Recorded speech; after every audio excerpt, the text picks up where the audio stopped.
instead of GT road, we are proposing it along Ajnala road and Batala road. Similarly, for commercial, 3 district centers will be on Manawala, one at Vedka. Similarly, for recreational and health areas, it is good plan in case of transportation as connectivity has improved. All the suggestions have been marked with taking base of transportation linkages and proposed mass transport. Thank you.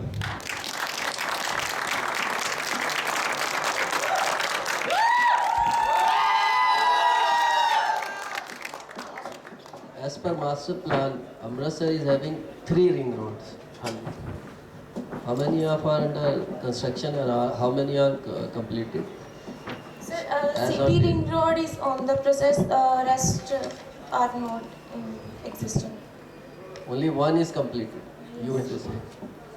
Amritsar is famous for its tourism activities, especially religious tourism, and is having a good connectivity with the peri-urban areas. Tell me, as per your opinion, in which direction Amritsar tourism activity should be proposed and why? In which direction? Tell me direction, southward, northward, or some name the urban periphery. Sir, Amritsar Master Plan has proposed that. I'm asking your opinion. If we are taking the accessibility from peri-urban areas, then there is no tourist destination in peri-urban area. But if we consider as a whole, then there is need of infrastructure facilities which are lacking in the Amritsar.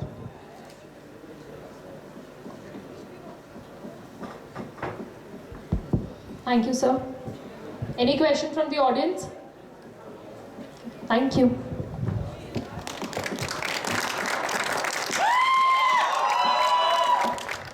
I request all the UCOTs to please report to the help desk. If UCOTs are not here, then any council member or delegate can go.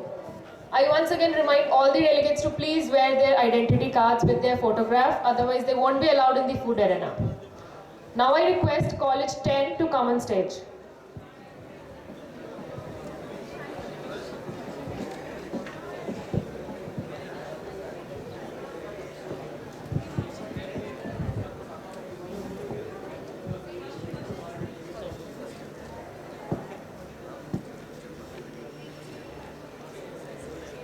If delegates have any issue regarding the stationery provided, they may report to the help desk.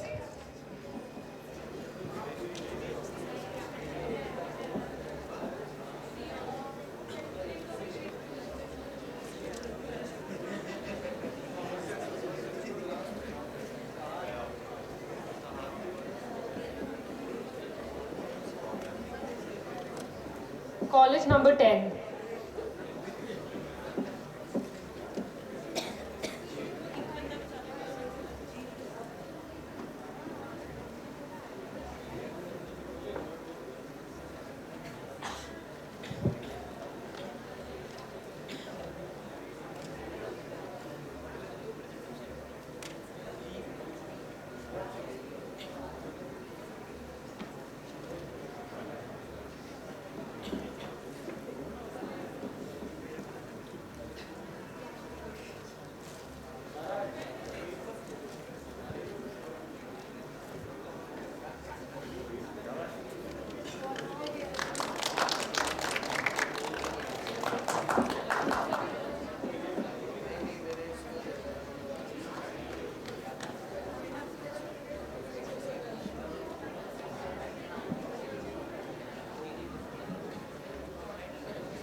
Morning to one and all present here. We are here from College of Engineering, Pune with our presentation on development plan of Pune city. Urbanization is taking place at a rapid pace today, but can we say that our city is a city for all? City for all is one which is safe for all genders and age groups. Healthcare and education facilities are affordable and accessible, which has good accessibility and connectivity. Now if we look at the case study of Pune city, the maps alongside show the location of Pune. Pune has emerged as a prominent location for manufacturing industry and now is known as the educational hub and IT hub of Maharashtra. The Pune metropolitan region consists of an area of about 1,340 square kilometer. It consists of 2 municipal corporations, 3 cantonment boards and about 100 villages around it. Coming to the Pune city, it consists of an area of about 243 square kilometer with a population of 3 millions. The chronological development of Pune city is shown in a table alongside. In 17th century, the original nucleus was originated in Kasbapet. In 1950s, the Pune Municipal Corporation was formulated, and in 2001, 23 villages were included in the city limit, and now in 2012, the government has passed a notification to include 34 fringe villages in the PMC limit. We see the replication of sector theory in the development of Pune. The CBD area is the most accessible and congested area. It consists of 17 peds. Peds is a typical word used for the commercial and retail market area in Pune. The area surrounding the CBD is the inner city. The industrial area is developed along the major transportation routes surrounding the city. Now the peri-urban areas. The peri-urban area is an area of town or city on its outer edge or periphery. The pros of peri-urban areas are good accessibility, cheap land, high growth potential, attractive environment, affordable housing and low cost of living. And the negative points are low housing quality, absence of monitoring authority, unauthorized development, poor infrastructure and absence of building bylaws. The causes of development in the fringe area of Pune are as follows. The old city is congested, the density in the core area is very high. Emergence of industries. Pune has the highest number of manufacturing industries in the state, and the IT development in Pune is not matching the pace with the residential development. Next is the lack of affordable housing. NGO Mashal has estimated a housing shortage of about 2.5 to 3 lakhs in Pune city.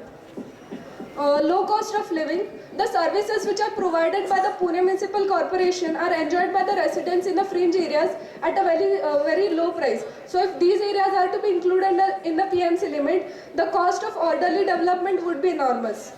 And political blessings. In 2001, there was a fear among the villagers that they will lose the land due to merger. Illegal constructions are coming up due to political blessings in the fringe areas at a very affordable rate, and illegal constructions are coming up.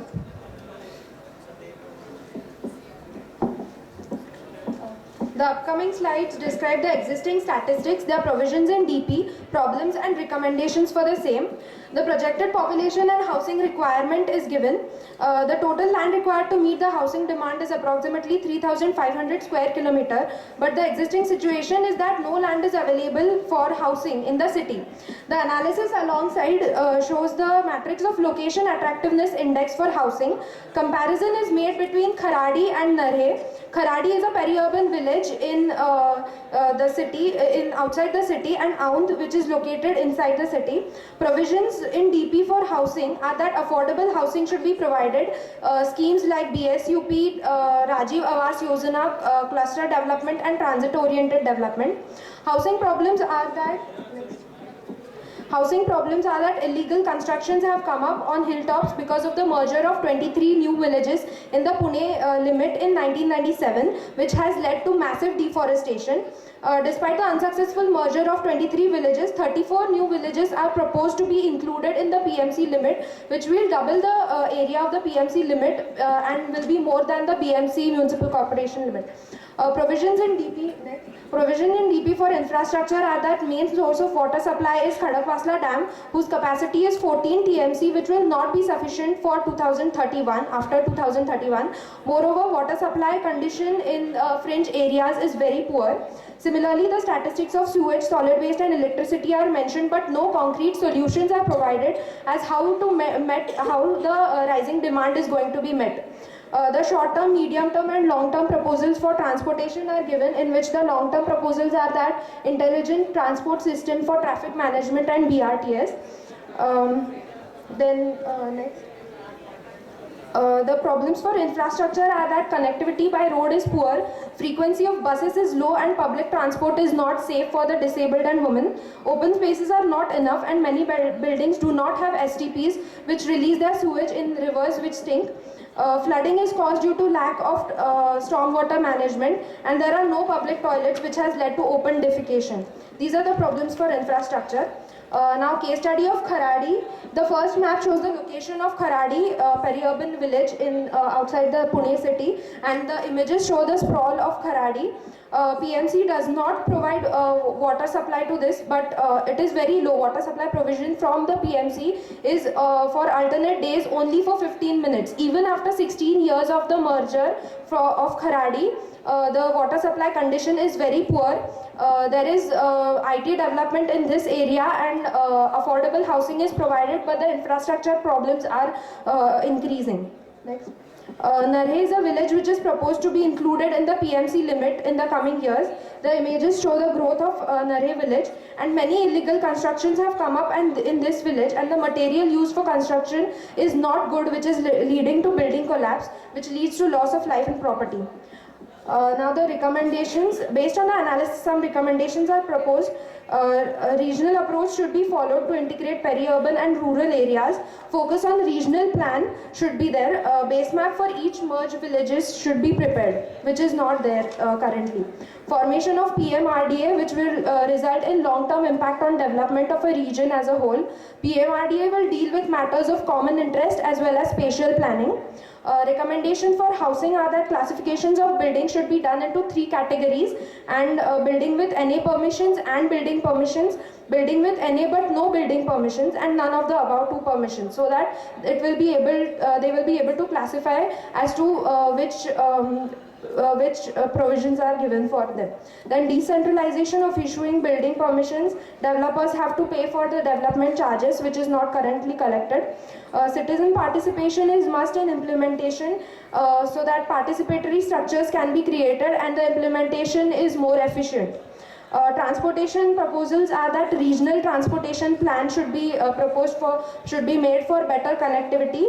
High-speed rail-based system would enable people living in the suburbs to commute to the city daily for work. Also, GIS as a planning tool should be used for infrastructure and transport problems. The next proposal is that ring towns should be formed. Satellite town built within a radius of 50 to 100 kilometer radius would be very cost effective. Considering the failure in implementations of Pune's RP and DP, focus of Pune's development should be on the fringes. I would like to conclude by saying that DP has good provisions but failure in implementation. Services in the city are good as against the poor conditions in the fringe areas. Thank you.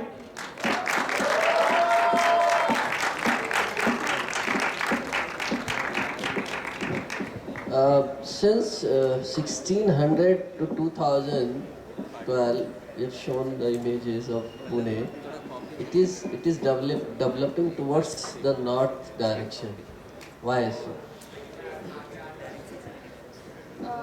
Sir, because along the highways, we can see after the MIDC Act in 1961, along the highways, many industries have come up towards the north, that is in the PCMC direction, Pimpri-Chinchwad Municipal Corporation. So the city is spreading more towards north rather than south. Thank you, sir. Any question from the audience? Thank you. College 11 on the stage, please.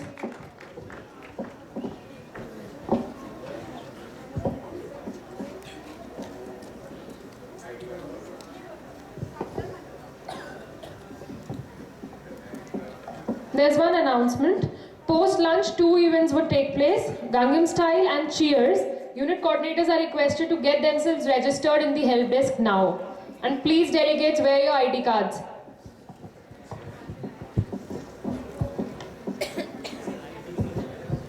College 11. Good morning, one and all. We are from SPNIT Surat, and we have reviewed the development plan of Ahmedabad city.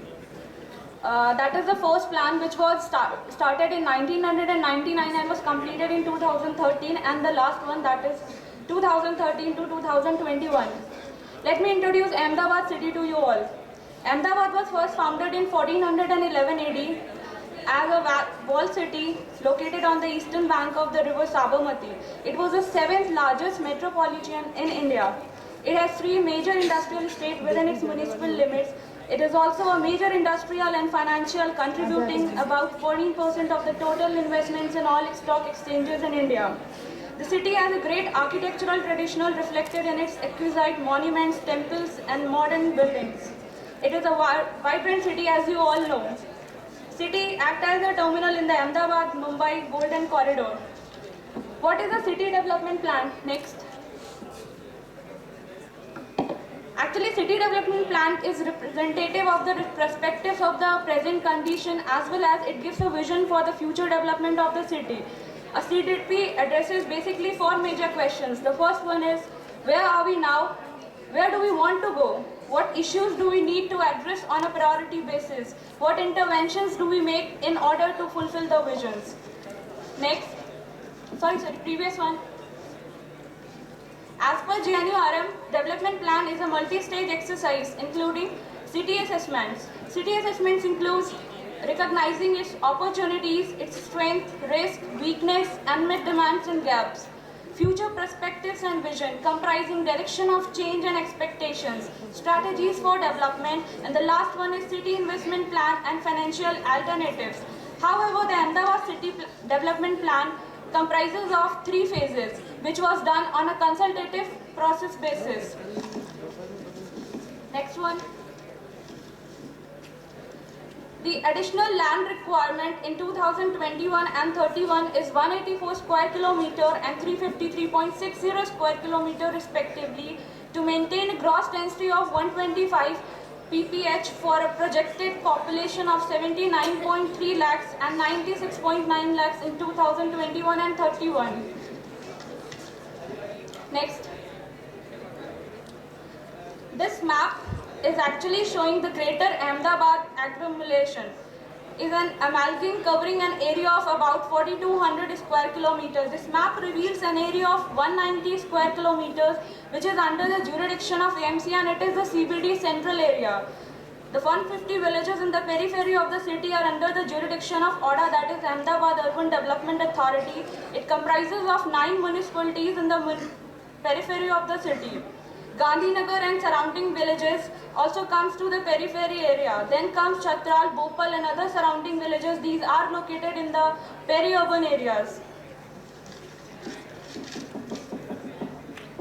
Now looking to the principles that are being undertaken while designing the development plan for the city. Firstly, it aimed at creating a compact city that is coherent urban form with well-designed public and green open space. Secondly is enhance accessibility, connectivity and mobility. Land use and transport integration ensure minimum energy footprint. This indicates the introduction of BRTS system and the MRTS which is under progress. It also includes the land use, also includes the development of riverfront which sets an example worldwide. Next is intensifying inclusive urban development that is being created by creating various schemes of affordable housing, conserve heritage and cultural framework, increasing FSI along transit corridors that is from 1.8 to 3.6 or 4 based on the chargeable FSI with concessions for the housing, affordable housing. This would be explained in the later slides in detail. A major point which has been included in the development plan of Ahmedabad is introduction of chargeable FSI. The chargeable FSI is being introduced so as to benefit both the builders as well as the government. For the government, it is a challenging task to conserve the heritage and it needs a high amount for the same. So, giving a solution to it, what government has done is for the builders, in the schemes of affordable housing, if they construct houses with a specific square meter area, that is 36 or 78 square meter, they have a benefit of having FSI on the chargeable basis. As in, they can increase the FSI if they construct their houses within this limit of area. This specified area is utilized or used by the LIG or EWS people. So keeping in mind the income group categories, the following FSI criteria has been included in the development plan. Other thing is, there is no restriction on the ground coverage in the new GDCR, and hence the building height reduces significantly. Next thing, even the height restrictions which were there earlier in the earlier development plan have been reduced in the recent development plan. Then the transportation accessibility for the peri-urban areas which are in the outer fringes of the city are being provided using the BRTS and MRTS route. The blue line indicates the BRTS routes that are being spread over the peri-urban areas, and the maroon pink color line, magenta line, indicates the MRTS routes. Potential land development. Ahmedabad was famous for the textile mills. So there is much land which is being occupied by the textiles, and most of the mills of the textile are being closed presently, and that land is being unutilized. The red indicates the closed textile mills that are being developed. The green one are already being developed, and the blue and the red lines shows the BRTS and MRTS routes again. This is the part of the development that is being noticed after the development plan being proposed. Even for the recreational spaces, there are certain criteria being fixed on the basis of the areas being used for the parks. As in, for the area less than 0.1 hectare, the pedestrian access should be 200 meter, and the catchment should be up to 3-minute walk. Rest for the neighborhood parks, the community parks, city parks, and the regional parks, special criteria has been set according to which the constructions need to be made. This is the peri-urban areas which are being shown around the Ahmedabad city. It includes Thol, Mahij, Sankhej area. Other areas along the peri-urban areas around Ahmedabad are Bhat area, Kotarpur, Karai, Koteshwar, Jundal, Hathijan, Aslali, Vastral, located in the nearby area of Ahmedabad. These are the green cities being located around the city. Green streets are the streets, the idea of the green streets are taken from the Gandhinagar city, as in the main divider full of long, tall trees, green trees, and even the site of it. So this is the route being specified for developing the green streets. Recommendations for the same: implementation of towns planning schemes in the peri-urban area. Town planning schemes has set a big example in Ahmedabad, as around 100 of town planning schemes have been implemented, which are having benefits in high amount because of greater public participation, increase in the land value, achievement of betterment charges, which benefits the government by receiving the revenues, providing core infrastructure facilities. The spaces for the same is being allotted in the town planning schemes. Second recommendation: extension of the routes for the BRTS and MRTS in the peri-urban areas of the Ahmedabad. Thirdly, acquisition of land for creating a dedicated space for the same, the rapid transportation system, keeping in mind a planned and a sustainable development. Thank you.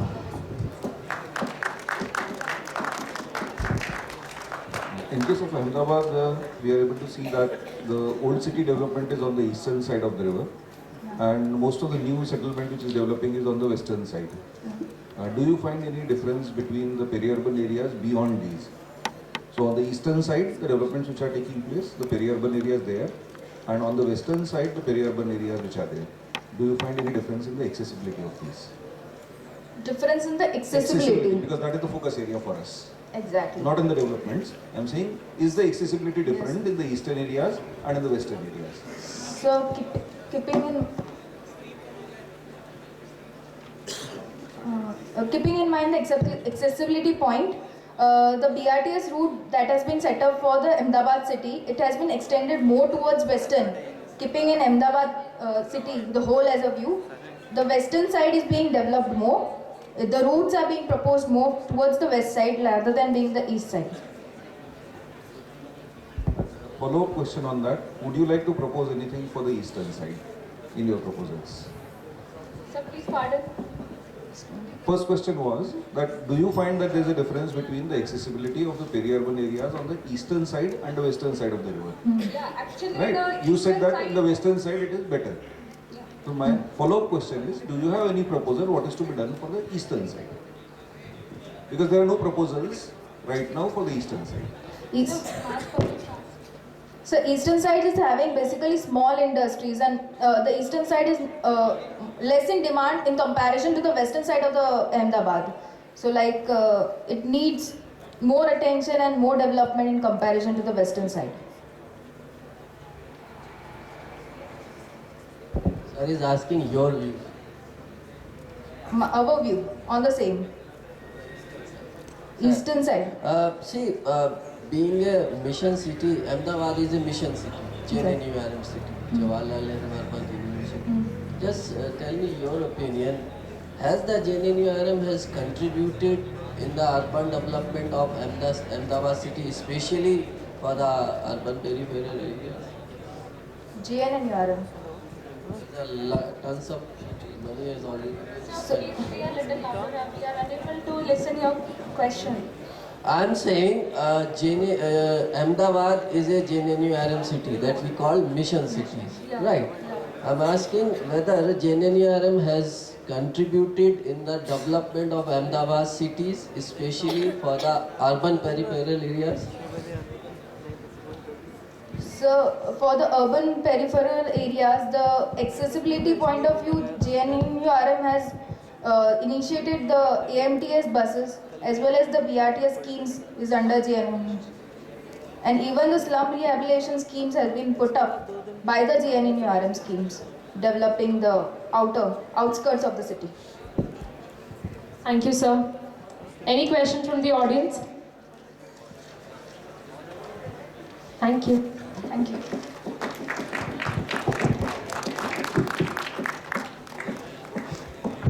We have an announcement. Since Gujarat tourism is offering a lot of tourism places in Madhya Pradesh, I request all the delegates to please visit the Gujarat Tourism Help Desk. They'll help you to know about the tourism places in Madhya Pradesh. Now we have the last presentation of the day. Sorry, tourism places in Gujarat. Before that, there is another important announcement. All the delegates are requested not to enter the under construction area for their own safety.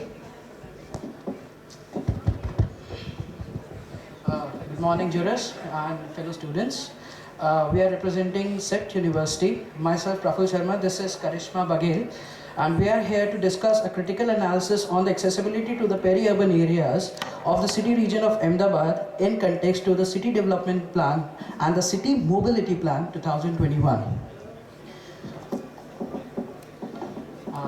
To start with, Ahmedabad Urban Development Authority covers an area of 1866 square kilometer, and the Ahmedabad Municipal Corporation whereas covers an area of 464 square kilometers with a population of 67 million as per the 2011 census, which is expected to rise up to a level of 9.7 millions by 2021, and it is expected to cross the 10 million barrier by 2038. Ahmedabad is the western corridor for trade, and it forms a formidable part of the Delhi-Mumbai industrial corridor and the Golden Quadrilateral. And amongst the 7 DAs that Gujarat at present has in functioning, Ahmedabad is the largest as specified with the area of 1866 square kilometers.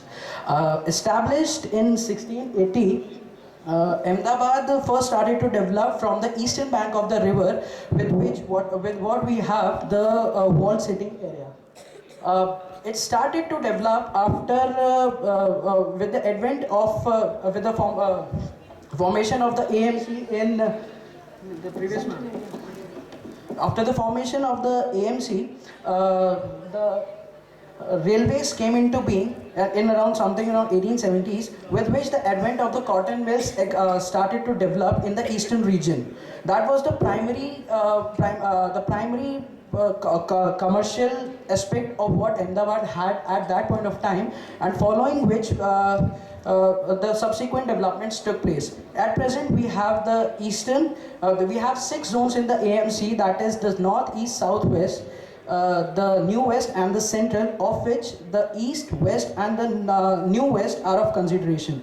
East, west, Among the east, west and the new west areas, if you see, we have all the development happening in this particular zone. Now, the major reason for this is, as discussed before, we had the cotton mills coming up, because of which we had the new railway system spreading all over Ahmedabad equally. Now, what happened in 2001 when we had these earthquakes, because of which the western zone was affected the most, and that's why we have in the west area the west, old west and the new west area, where the maximum development is taking place. However, if you see, the development always started on the eastern side of the river Sabarmati, where you can see the darkest portion in the middle, and then it spread alongside the east zone. And still till now we have a lot of industries on the east zone, but all the new developments, including the urban sprawl which is happening, is maximum towards the western side. Next, please. Next. This is the regional map. Yeah. We have the definition for a peri-urban area as peri-urban relates to those processes of dispersive urban growth that creates hybrid landscapes of fragmented urban and rural characteristics. It can be described as a landscape interface between town or country, or rural-urban transition zones where the urban-rural uses are often in clash.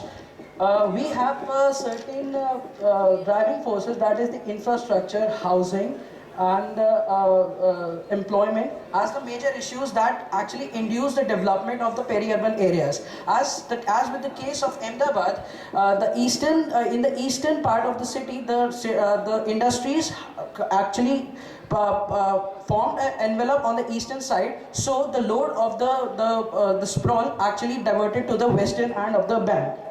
As we can see that Ahmedabad being centrally located, this is a regional map in which Kalol, Sanand, and Odhav and Naroda are the formidable peri-urban areas that we think of which the Sanand that we have considered is a major growth center in context to Ahmedabad. Next. This sheet explains we have considered the various aspects of the master plan in consideration of housing, the transit, and how the city mobility plan and the city development plan consolidatively work in progress of the city. The first map on the upper, this map actually shows the pink ring that we have. It is a 76 kilometer, 1 kilometer wide band of affordable housing with a maximum buildable area of 18 square meters, that is providing 15 lakh affordable houses for the requirement of Ahmedabad. And as we can see, the yellow dots that we see in the black region that forms the order boundary, these happen to be the peri-urban areas in relation to the AMC boundary. With the yellow rings that we see in these peri-urban areas, or the gamtas that we call them, these are the 300 meter or 400 meter wide housing buffer areas, which are provided to cater the requirement of additional housing to these gamtas and to restrict the development of urban development into the gamta. Next. In this, what we're going to explain is how the peri-urban areas, the factors, what are the factors that was affecting the growth of the peri-urban areas outside the AMC boundary. And as you can see in the first map, we have the economic activities that are happening in Ahmedabad, which is the industrialization. It is happening exactly on the peripheries of the AMC boundary.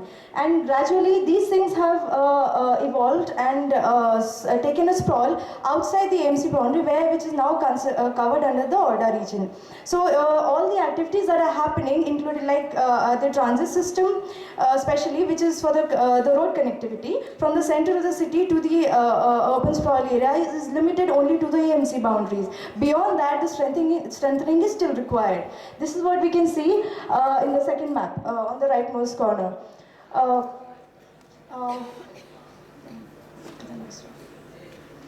This is economic activity map. As you can see, in the central ring road area, the centralmost ring, which is the AMC boundary, outside those boundaries are the new upcoming